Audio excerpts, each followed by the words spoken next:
ลากขบิวกันนะ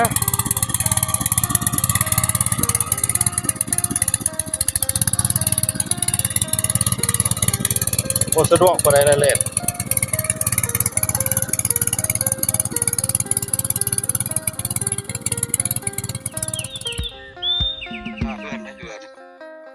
น้องๆเพื่อนยังสิดเบ็ดอยู่แต่พระมันนี่ก็แดดหลายพี่น้องน้องๆเพื่อนแกล้งเบ็ดปุ๊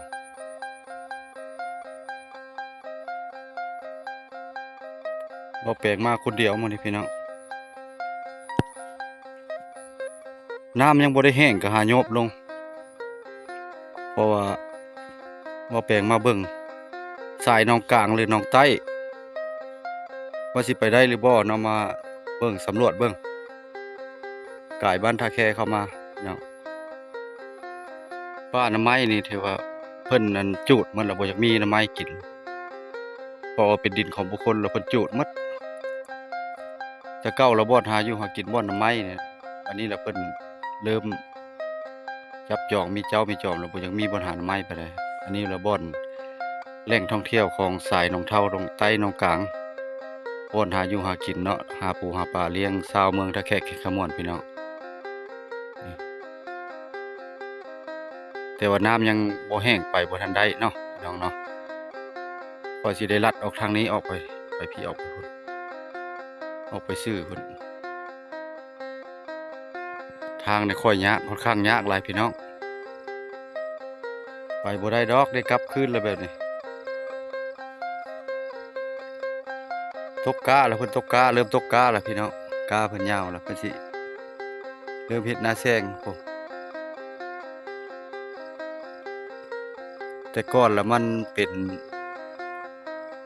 นบุ้งบึ่งเนาะบ่อนหาปลาบ่อนอันนั้นบัดนี้แล้วเพิ่น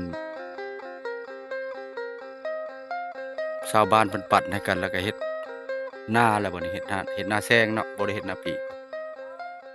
บ่อนพายอันนั้นก็สายหนองล่ะพี่น้องบ่อนห้องโกโก้อันนี้คือสายหนองกลางเนาะหนองกลางหนองใต้หนองเหี้ยหนองผาด่างโอ้ยหลายๆหนองพี่น้องเพราะว่าแต่ก่อนบ่แปลงก็เคยไปหาป่าเนาะเห็นว่าเข้าไปถ่ายคลิป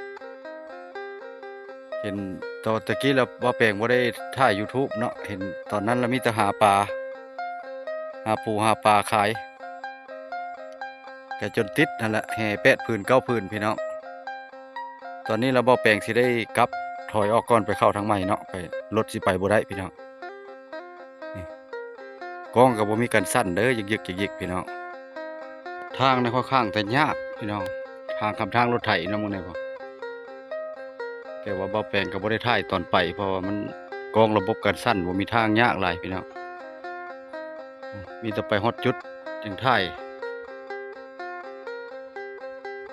เห็นบ่อนนี้เราบ่เคยมาแล้วมันหลงได้พี่น้องไกลแท้พี่น้องมันหลงทางแล้วบ่นี่ทางรถไถสำเนาะ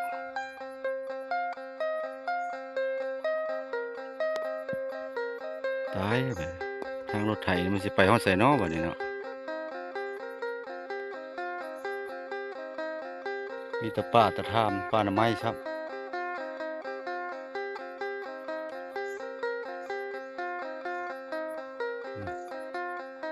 ไปลงเบิ่ง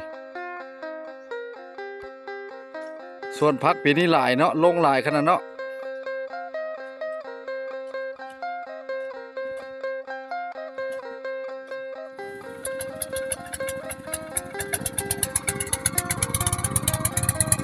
ลากขบิวกันนะ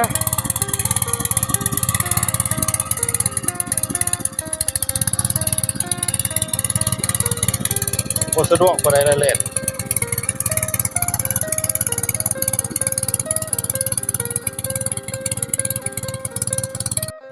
จักกระคัดข้องเนาะเพราะว่าจูบหลายเลยพี่น้อง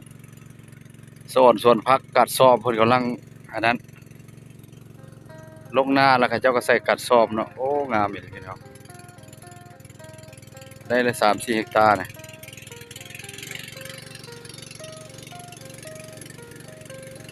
งาม ยอมหักได้ปีหนึงเท่าไหร่บ่มันง่ายเบิ่งงามเลยผักกาดซ้อมพี่น้องโลหนึง20ปลายพันแล้วเด้25,000ละโลกาดซ้อมนะคนกินดี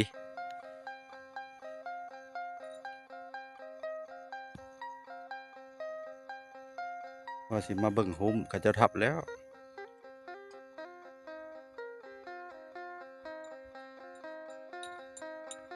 บิวมันหั่นนะสิล้างเขาบิวก็ได้เลยน้ำมันมันอยากแค้น6 เฮกตาร์พี่น้องเนาะเพิ่นลงพักกาดซ้อมโอ้แต่ว่าจักค่อนข้างมีปัญหาเนาะ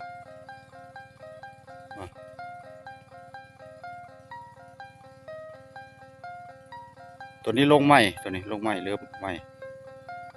อันนี้สายนอกกลางเด้อพี่น้องสายนอกกลางแต่ว่าบ่ได้ดำเข้าใส่มีแต่ปลูกอันนี้ปลูกผักกาดซ้อม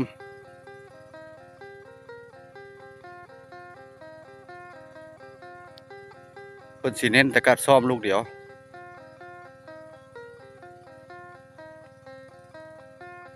เจ้าอันนี้2เจ้าท้ายนี่ปีนี้เพิ่นบ่ได้ปลูกภายนี่เพิ่นบ่ได้ปลูกหยังเลยเนาะสิแม่นเฮ็ดบ่ไหวบ่ได้แนวใดเนาะคำมาแล้วเสียงจักน้องสนั่นอยู่ได้อพี่น้องก็เป็นตาม่วนไปนิดหนึงได้